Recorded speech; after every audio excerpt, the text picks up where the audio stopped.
under Article 3 how it was actually bifurcated, वो भी हमने देखा, and it was you can say that done like that कि दो UTs बनाए गए, UT of J&K and UT of Ladakh.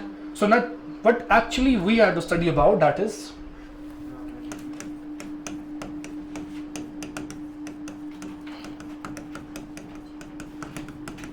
अब आप लिख सकते हो यहां से J&K Reorganization Act of 2019.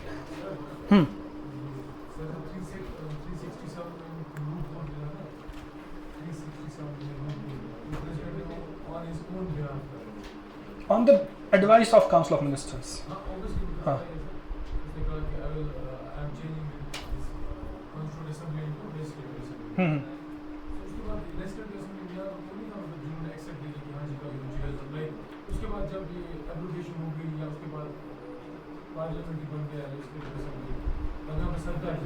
यहाँ तो असेंबली थी ही नहीं ना, बोलता कौन? वो तो पहले डिसॉल्व की थी ना, जब गवर्नर रूल लग गया था, वो तो डिसॉल्व थी, तो there was no assembly in J&K. मैं वही कह रहा हूँ, in June 2018 assembly of J&K dissolve की गई थी, यानी कि असेंबली थी ही नहीं. अब इन्होंने ये लिखा कि अगर असेंबली है भी, हम उसको समझते हैं इक्वल टू पार्लियामेंट. सो वो तभी तो पॉसिबल हो गया. अगर यहाँ पे लेजिस्लेटिव असेंबली होती तो थोड़ी वो कर पाती है. It was all things we planned कि how we had to go with J&K. ठीक है, तो यहाँ there was no minister, there was no MLA at that point of time, क्योंकि हाउस क्या हो गया था, डिसॉल्व हो गया था. यहाँ पे लेजिस्लेटिव असेंबली थी ही नहीं.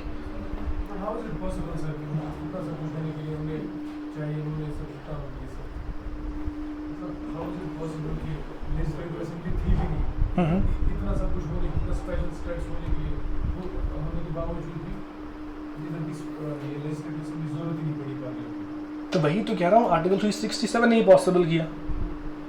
प्रेजेंट का जो रोल था वो यही तो था. प्रेजेंट रूल में वही तो लिखा गया था, इनने लिखा, वरना अदरवाइज देखो, फॉर एग्जाम्पल मान लो अभी किसी स्टेट में हालात खराब हो गए, पंजाब और या चलो मान लेते महाराष्ट्र स्टेट में हालात खराब हो गए, यानी कि कॉन्स्टिट्यूशन के हिसाब से स्टेट चल नहीं रहा है, तो वहां का गवर्नर रिपोर्ट भेजता है किसको, सेंटर को, कि यहाँ हालात सही नहीं है, यहाँ की सरकार को खत्म करो, हाउस को डिसॉल्व करो, यहाँ पे प्रेसिडेंट रूल लगाओ.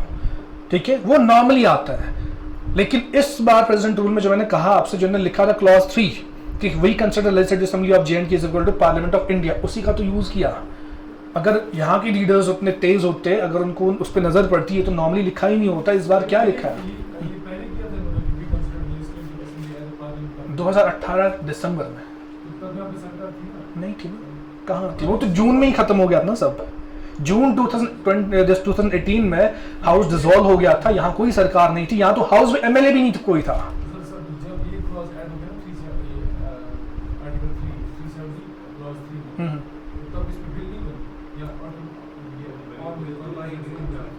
बिल थोड़ी, देखो ये सब कौन कर सकता था, प्रेसिडेंट ऑफ इंडिया, उसके रेजोल्यूशन से. हमने देखा ना, प्रेसिडेंशियल ऑर्डर से हो सकता सिर्फ, तो प्रेसिडेंट ने ऑर्डर लाया कि मुझे अमेंड करना है आर्टिकल 370 को, यानी कि एनी चेंज इन आर्टिकल 370 वो सिर्फ कौन कर सकता था, प्रेसिडेंट ऑफ इंडिया कर सकता था.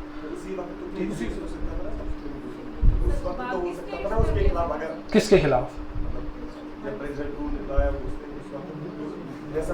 हाँ,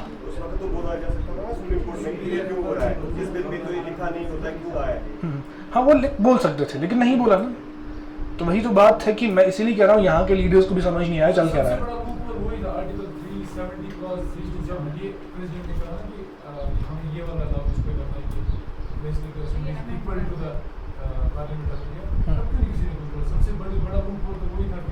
मैं वही तो कह रहा हूँ, that is actually the loophole of our leaders. उनको समझ ही नहीं आया चल क्या रहा है, जब तक पूरा उन्होंने कर भी दिया. इवन के लीडर्स यहाँ के 4 अगस्त 2019 तक भी यही कह रहे थे, किसी की ताकत नहीं है यहाँ से आर्टिकल 370 को एब्रोगेट करने की. 4 अगस्त तक शाम तक, तो सुबह फिर 10 बजे ये सब हो गया था, 5 अगस्त अगर आपको याद हो. तो शाम तक जो चल रहा था मीडिया में, Farooq Abdullah was there, Mehbooba Mufti was there, वो सब यही कह रहे थे कि ऐसा, क्योंकि रूमर्स पहले आए थे, 4 अगस्त को ही रूमर्स चल रही थी कुछ ऐसा होने वाला है. तो उस टाइम पे शाम को सब लीडर्स अपना अपना वो मीडिया चैनल्स पे बता रहे थे कि किसी की ताकत नहीं है कि वो आर्टिकल 370 को यहाँ से हटा सकते. किनको? अब वो बोला जाता है, क्योंकि अभी भी कुछ रिपोर्ट्स आई थी, जब एक्स रॉ चीफ ने एक बुक लिखी थी, ही सेड समथिंग. हमें पहले हाउस अरेस्ट पता ही नहीं है। तो वट एवर इज दिस, अब हमें वो तो नहीं पढ़ना है ना, ना तो हमें पूछेगा कोई, ना तो लिखना है ये कहीं पे उनके साथ क्या था। तो वट एवर इट वॉज, वो कह सकते ना कि वो बैकग्राउंड में क्या चल रहा था। So we don't have to go there, we have to look actually कौन से प्रोविजंस यूज किए गए थे इंडियन पार्लियामेंट ने, इंडिया की गवर्नमेंट ने आर्टिकल 370 को एब्रोगेट करने के लिए। सो इट्स मेन कैंडिडेट कौन था, 367 था, आर्टिकल 367 उसी से सब कुछ हो गया, क्योंकि बस जो पूरा मुद्दा था वो ये था कॉन्स्टिट्यूंट असेंबली ऑफ जे को बनाना, लेजिस्लेटिव असेंबली ऑफ जे। ठीक है, यहाँ तक क्लियर हो गया आपको। Now what we have to discuss about this J reorganisation act, ये हम डिटेल में डिस्कस करेंगे। एंड जो मैं आपको प्रोविजंस बता चुका हूं अभी तक कि ये कब आया, किस दिन, और रीऑर्गेनाइजेशन किसे कहते हैं, फिर रीऑर्गेनाइज किस आर्टिकल के अंडर करते हैं, आर्टिकल 3। ठीक है, सो हम ये चीजें लिखेंगे भी कि we will define reorganisation, we will write कि किस आर्टिकल के अंडर होता है और जेएनके के साथ किस डेट पे हो गया, 5 अगस्त हो, 6 अगस्त हो, 9 अगस्त हो, ये सब डेट्स आपके लिए इंपॉर्टेंट है। इनफैक्ट 31 अक्टूबर भी इंपॉर्टेंट है, because it was already asked in SSB examination on which of the following dates this reorganisation जो हो गया था जेएनके का, जेएनके रीऑर्गेनाइजेशन एक्ट, ये किस दिन एक्चुअली इंप्लीमेंट हो गया। इसमें 3-4 डेट्स है, 5 को इंट्रोड्यूस हो गया राज्यसभा में, 6 को पास किया गया लोकसभा में, 9 को साइन किया किसने, प्रेसिडेंट ऑफ इंडिया ने, फिर 31 अक्टूबर को इंप्लीमेंट किया गया। सो ये डेट्स सारे कंफ्यूजिंग होते हैं, तो इसीलिए सीधे सवाल पूछा गया था date of implementation of the JNK reorganisation act. So it was on 31 October 2019। So आपने हेडिंग दी, सो हमने लिखा है JNK Reorganization Act 2019. So we'll write in this, reorganization means to change. Reorganization means to change or alter the boundaries. Reorganization means to change or alter the boundaries of a state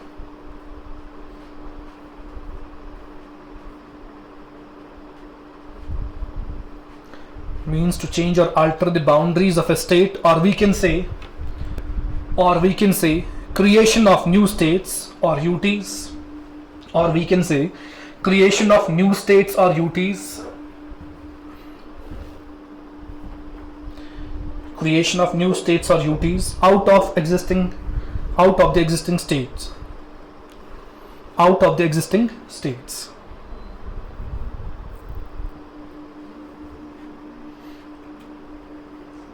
Out of the existing states.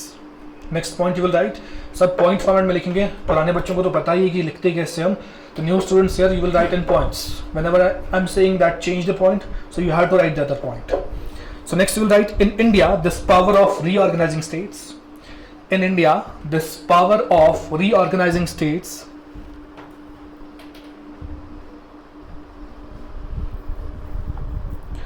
in India this power of reorganizing states is vested with Parliament of India, is vested, VESTD, is vested with Parliament of India under Article 3 of Indian Constitution.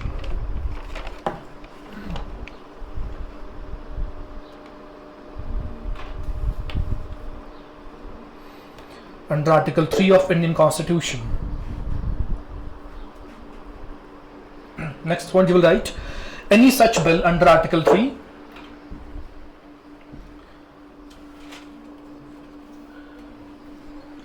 any such bill under Article 3 can be introduced. Any such bill under Article 3 can be introduced in either houses.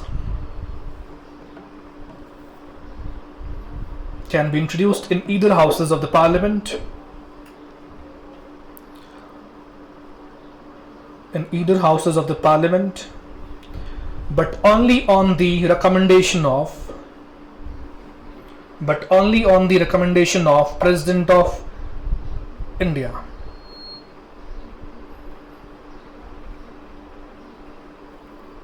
But only on the recommendation of President of India. ये सब हम वही लिख रहे हैं जो हम अभी डिस्कस कर रहे थे कि जो मैंने प्रोसेस बताया, जब भी आर्टिकल 3 के अंडर कोई बिल आती है तो उसमें चलता कैसे है process, it's the same thing we are writing. Next देखिए, however before recommending,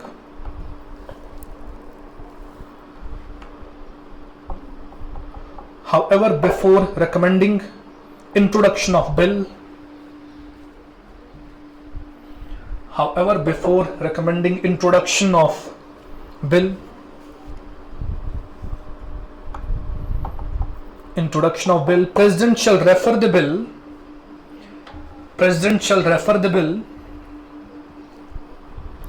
to the respective state legislature. President shall refer the bill to the respective state legislature for their reviews.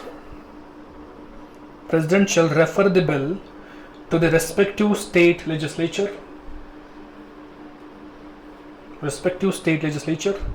for their views,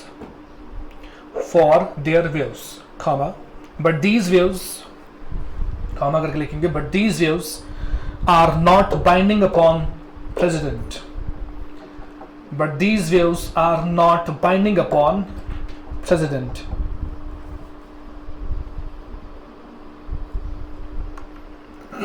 तो ये वही बात है कि house में introduce करने से पहले, पार्लियामेंट में इंट्रोड्यूस करने से पहले प्रेसिडेंट भेजता है कहाँ पे, रिस्पेक्टिव स्टेट लेजिस्लेचर। रिस्पेक्टिव मतलब कि जिस स्टेट को चेंज किया जा रहा हो, it can be any of the states. कल को पार्लियामेंट का मन हो गया किसी और स्टेट के 2 हिस्से करने, वो कर सकते हैं, लेकिन उसके स्टेट लेजिस्लेचर को बिल पहले भेजनी है उनके व्यूज के लिए, जो व्यूज बाइंडिंग नहीं है। वो बस बता सकते हैं कुछ, बट वो बाइंडिंग नहीं है प्रेसिडेंट, क्योंकि प्रेसिडेंट को सुनना ही सुनना है।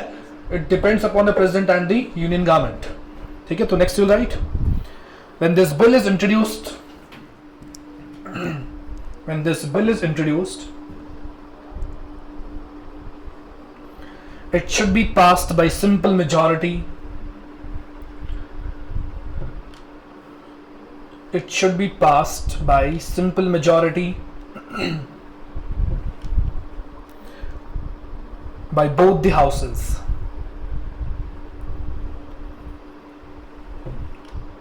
Passed by simple majority by both the houses. Houses के आगे यू कैन राइट कौन कौन सा है, Lok Sabha Rajya Sabha. Both the houses का मतलब क्या है, लोकसभा एंड राज्यसभा। हाँ जी, क्या होगा सिंपल मेजॉरिटी, आप बताएंगे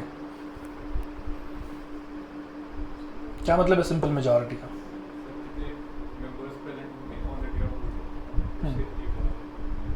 उससे 50% सही करा, ठीक है।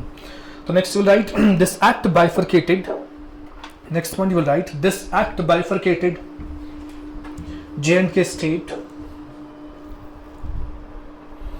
This act bifurcated J&K state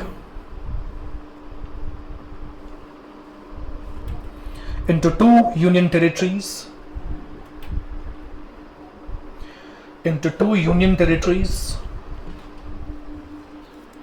Number 1 UT of J&K, number 2 UT of Ladakh. UT of J&K, number 2 UT of Ladakh.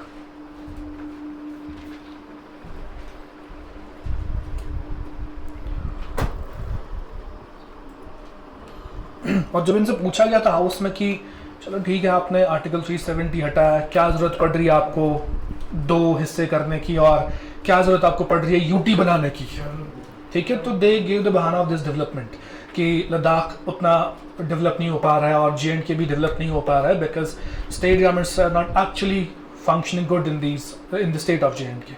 So it needs the care of central government ताकि areas develop हो जाए. So development was made as the, you can say that, a tool for actually giving the states of UT to the both regions, चाहे वो लद्दाख था या J&K था. It was the developmental issue which was being raised there in parliament. हाँ, मैं वही कह रहा हूँ, बट इनको पता थी ना कि अगर हम ये कर रहे आर्टिकल 370 हटाना है, छोटी मोटी बात नहीं थी. अगर यहाँ पे नॉर्मल स्टेट रखे तो क्या पता हालात खराब हो जाते हो, इसीलिए उन्होंने डायरेक्टली अपने कंट्रोल में रखा है इसको, तब से लेके आज तक भी उन्हीं के कंट्रोल में डायरेक्टली है. वो चाहते थे कि हम सेंटर से ही जो भी करें, कल को अगर फोर्सेस को कोई डायरेक्शंस देनी है तो उनके पास क्लियर कट इंस्ट्रक्शंस थे कि how you had to go into the UT of J&K. ठीक है, लद्दाख तो वैसे ही वो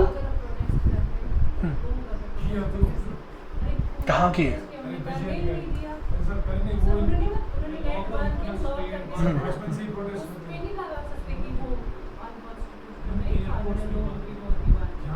लोगों ने खुद अपनी बोलती बंद की, किसी ने थोड़ी टेप लगा के. आप अभी बोल के देखो बाहर, उसके बाद क्या होगा वो सेकेंडरी क्वेश्चन है, बट बोल तो सकते हो आप.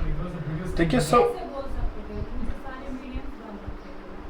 बाहर निकल के प्रोटेस्ट करके सड़कों पे आके, लेकिन उस टाइम पे अक्लमंदी यही थी, किसी ने कुछ किया नहीं, क्योंकि इंस्ट्रक्शंस बहुत क्लियर कट, बहुत ही भयानक होता, फिर बहुत ही उसका जो रिजल्ट था बहुत ही खतरनाक हो सकता था। सो कश्मीरी को समझ आया था, वो चुपचाप अपने घरों में बैठ गए कि ठीक है, जो किया ठीक है।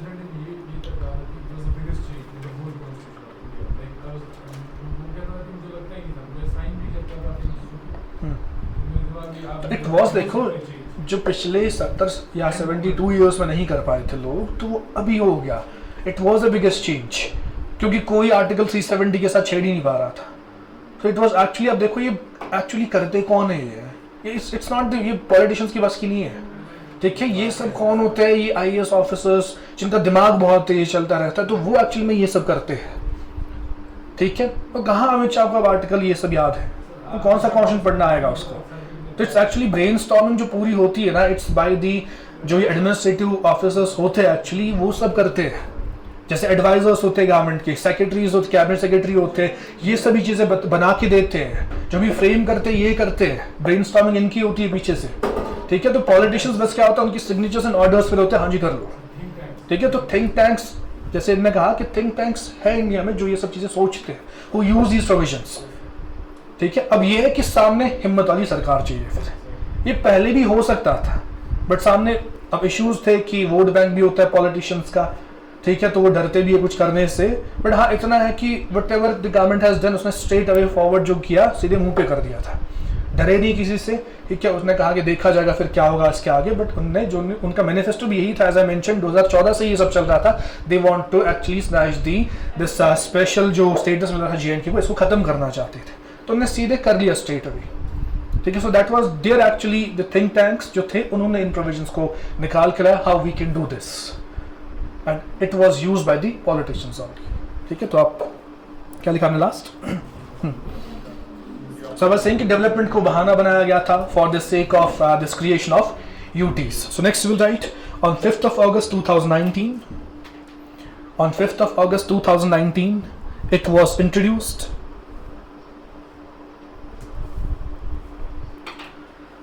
On 5th of August 2019, it was introduced and passed by Rajya Sabha. Introduced and passed by Rajya Sabha.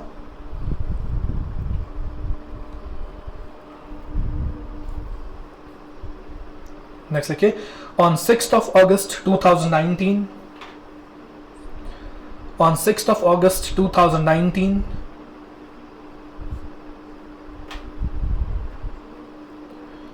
it was passed by Lok Sabha.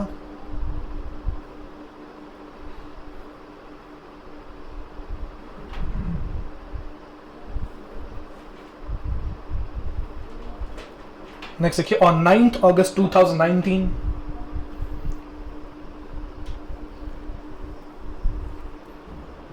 on 9th August 2019, it received President's assent. On 9th August 2019, it received President's assent.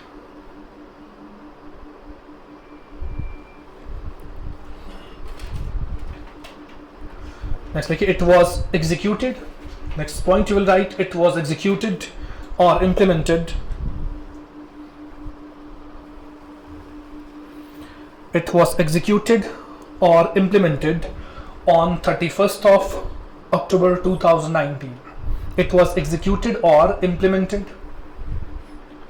It was executed or implemented on 31st of October 2019.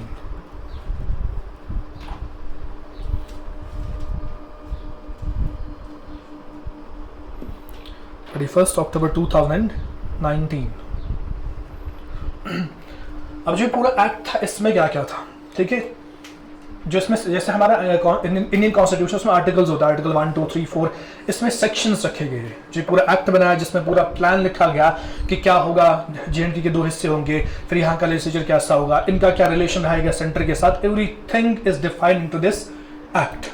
ठीक है, but that जो पूरा ये जिस definitions थी या जो भी डिफाइन किया गया JNK और लद्दाख UT के बारे में, वो सेक्शंस में किया गया। सेक्शंस मतलब जैसे आर्टिकल होता है, आर्टिकल में से सेक्शन 1, 2, 3, 4, तो टोटल इसमें 103 सेक्शंस लिखे गए जो डिवाइड किए गए 14 पार्ट्स में। ठीक है, तो टोटल 14 पार्ट्स है किसके, इस एक्ट के। लिखोगे आप कुछ नहीं, I will make you people to write all these things, बस सुनते जाओ। 14 पार्ट्स बनाए गए, उन पार्ट्स में टोटल कितने सेक्शंस लिखे गए, 103। ठीक है, फॉर एग्जांपल सेक्शन 1 एंड 2 वो पहला पार्ट है।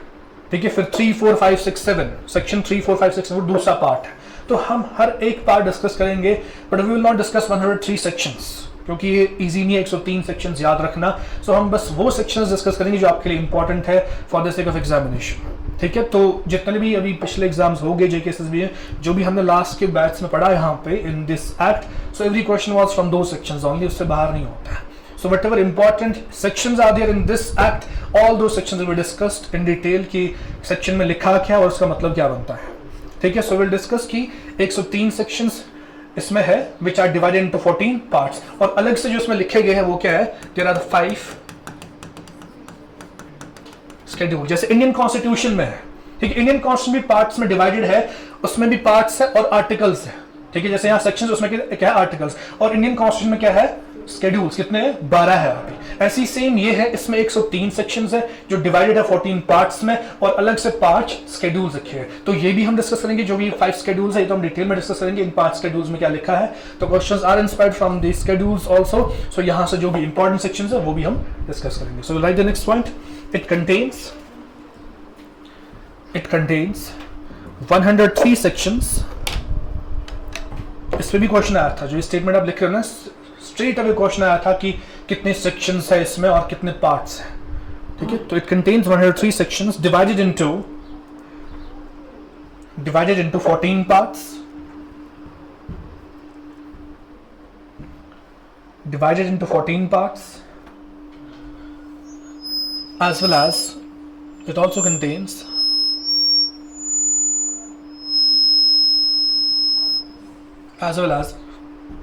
it also contains 5 schedules. It contains 103 sections divided into 14 parts, as well as it also contains 5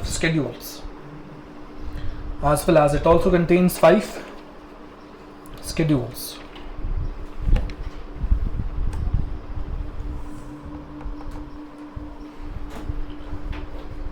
ठीक है। सो यहां से आगे हम वही देखेंगे अब पार्ट्स में, राइट फ्रॉम पार्ट जो है part 1 to part 14। I will provide heading of every part, but sections जो इंपॉर्टेंट है बस वही हम लिखेंगे भी और डिस्कस भी करेंगे। ठीक है, अब यह है कि आज करें या कल करें। We have half an hour, so we can have other some discussions, कुछ और भी अगर है। सो मैं सोच रहा हूँ कि इसको अलग से हम शुरू करें, राइट फ्रॉम पार्ट फर्स्ट। ठीक है, सो इसके लिए आज इतना ही रखते हैं, but still I will be here for half an our. कुछ भी कंसर्न्स हो, कुछ भी इसमें पूछना या किसी और में पूछना, we can ask for next half hour. एक जनरल डिस्कशन,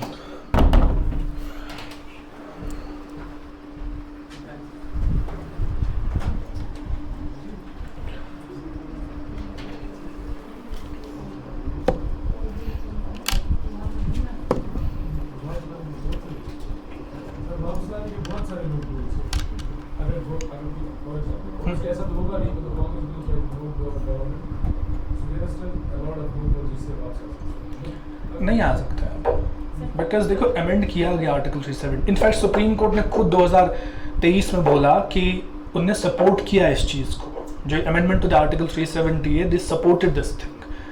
5 जज का बेंच बैठा था इन द सुप्रीम कोर्ट, जिनने फाइनल डिसीजन दिया हुआ है कि they actually upheld the centres decision. उनने इसके दिस अमेंडमेंट आर्टिकल 370 के अमेंडमेंट को भी उनने सपोर्ट किया। उसके बाद जो यहाँ पे ये स्टेटस हटाया गया, ये तो उनके हाथ में नहीं है, तो फिर पार्लियामेंट का एक तरफा चला।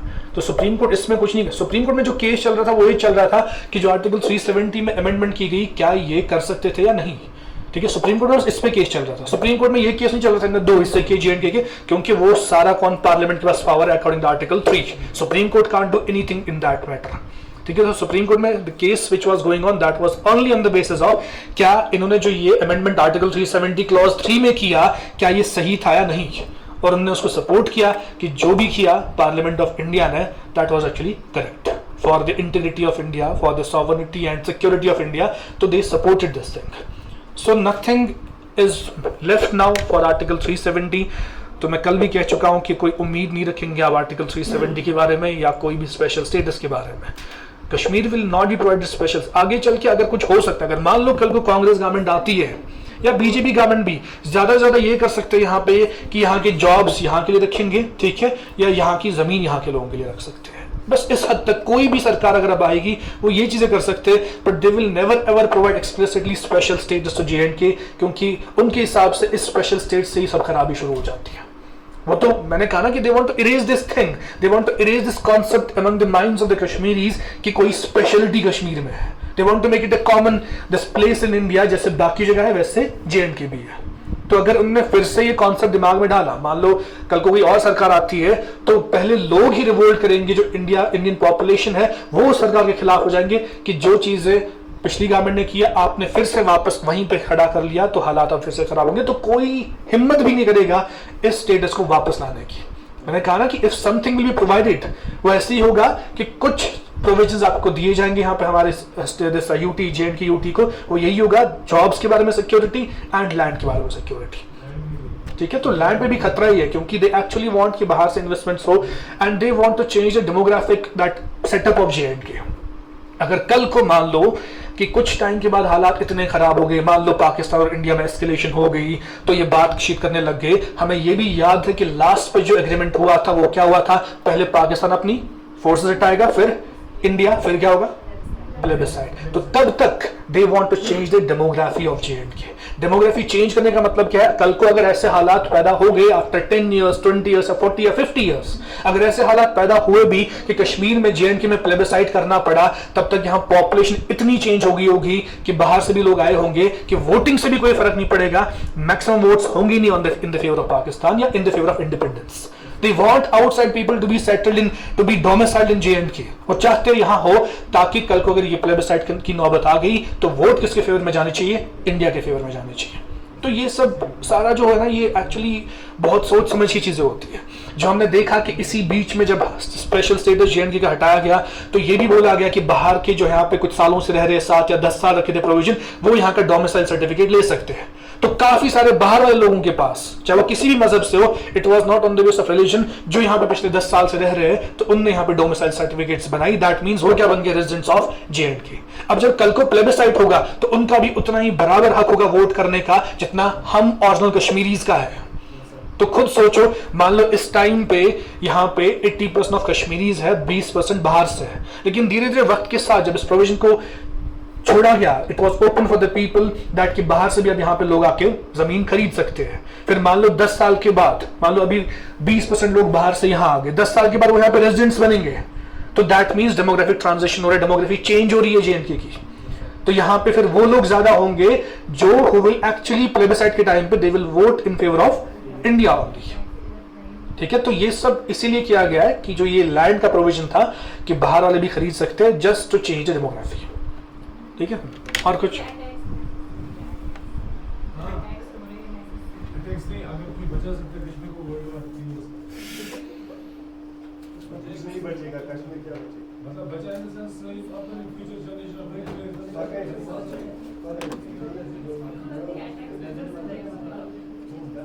जनरेशन